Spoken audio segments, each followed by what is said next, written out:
Hi, I'm Sherry McGill, and you're watching Lessons Learned.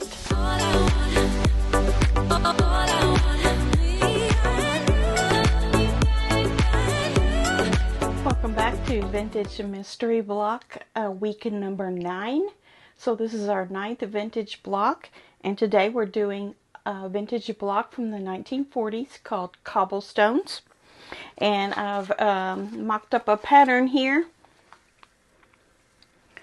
This is what will appear in the PDF form or in the description box. It'll look a little bit nicer than this, and it'll have written instructions. But you can see that we're basically doing 4 snowball blocks. And one of the corners of each block is of a different color. In this case, I'm asking you to use a solid. You can use whatever combination you want. The outer corners are background, and your main snow block portion of each of those 4 is a print block or floral or whatever it is you're using. So what we're going to need for this is 12 2.5-inch background squares, and we're going to need 4 solid 2.5-inch. And we're going to need 4 of our main block, which these are 6.5 each. So what we're going to do is we're going to take the smaller squares and do something called a stitch and flip type of construction. And basically you're going to attach these corner squares to this bigger block, run a seam from one corner to the other on each of them, and then cut off the excess, and then this part will flip up. So you stitch and you flip. And sometimes it's called snowballing, but stitch and flip is used on a lot of different types of block construction. For example, flying geese is a stitch and flip. Unlike a half square triangle where you draw your line from corner to corner and stitch on each side of it, in this case you stitch on the line and then you cut off the excess and then flip that over like I mentioned before. So what we're going to do on each of these 4 bigger blocks, we're going to attach 3 of the smaller blocks in that fashion, and then 1 of the solid color that you've chosen, and that will form the center of our pattern here, right there. So it kind of looks like tiles, but they're calling it cobblestones. And so I'm just going to sit here and put these together and show you how I do the stitch and flip and the ironing and such, and then putting together the final 4 pieces of our block.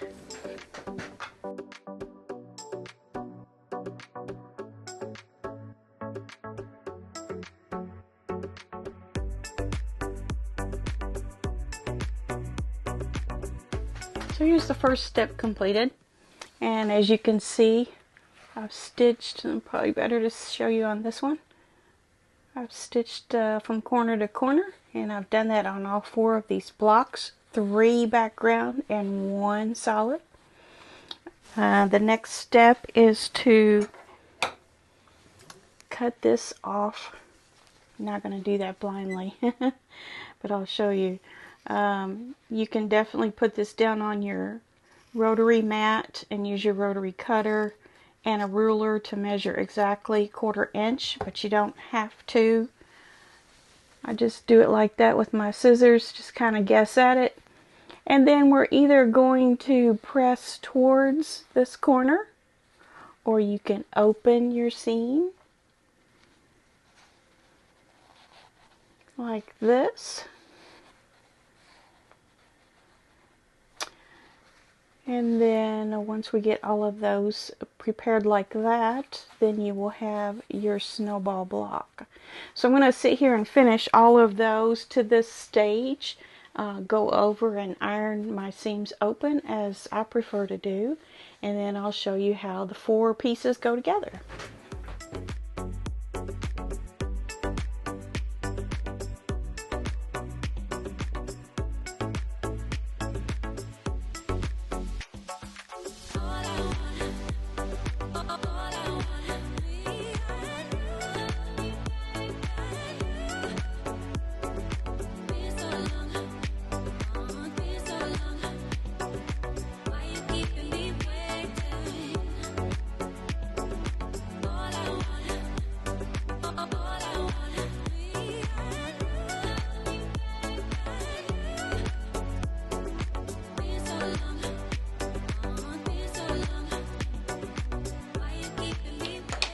Okay, I have all of my sewing done. And on this solid square, colored square, it doesn't matter which corner you put it on. We'll be able to position these the way we need no matter which corner it's on.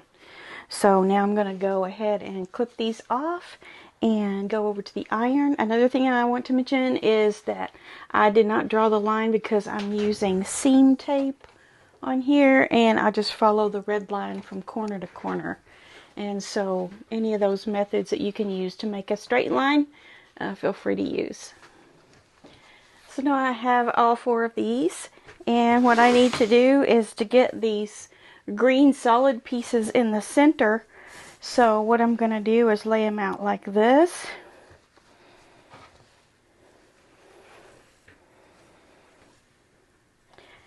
And I will sew together these 2 and these 2, and then once they're sewn together and the seams are ironed open, then I will put them together like this.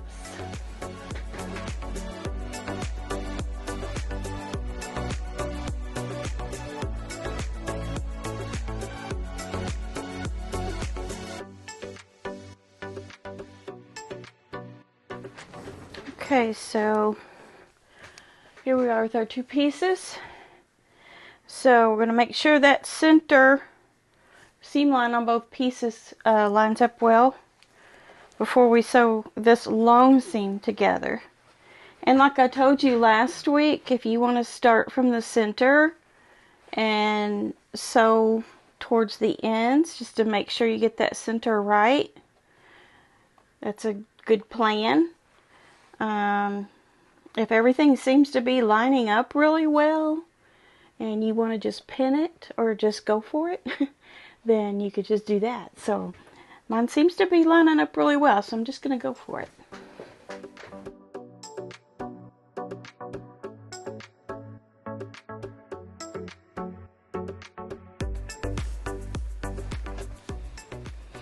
That looks pretty well. I think I'm just going to go over there and iron this seam open and trim it up and starch it nice and bring it back and let you see what the final product is.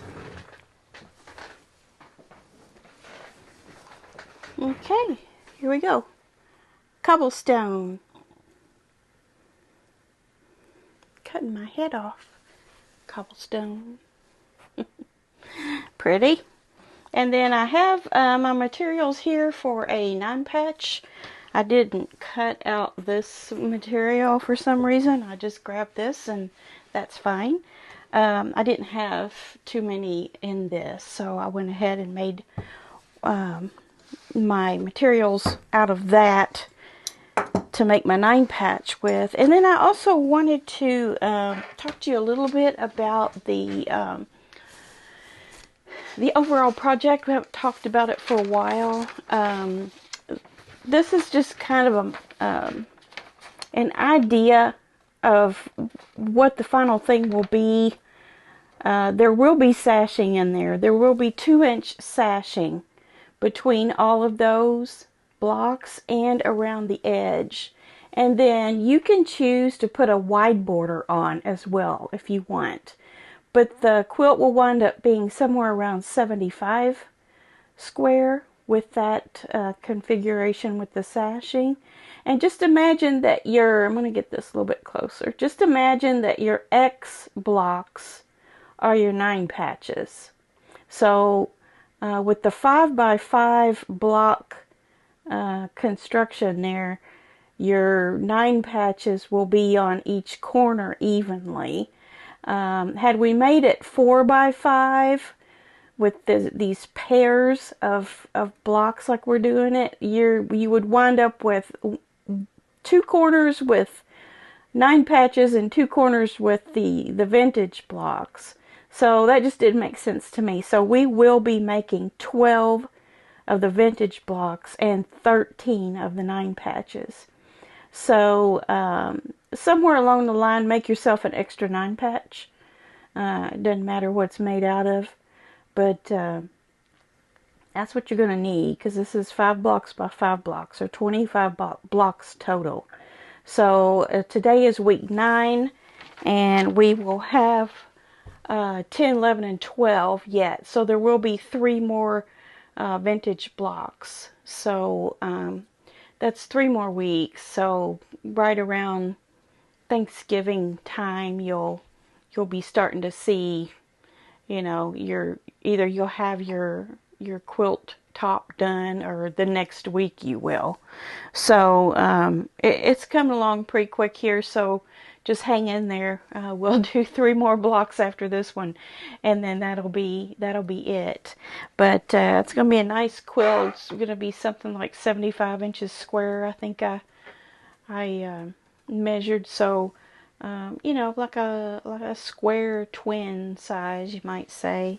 So if you have any trouble with this block, let me know in the comments, or in an email to me, and I'll be glad to help you out. I know sometimes I've had on occasion where something wasn't right in the PDF and somebody's caught it, so please do tell me that, because I don't want anybody, you know, getting into any difficulty with their blocks over, you know, a misstatement in the directions, or even on the video. So alright, so have fun with this one, and we'll see you next week for block number 10.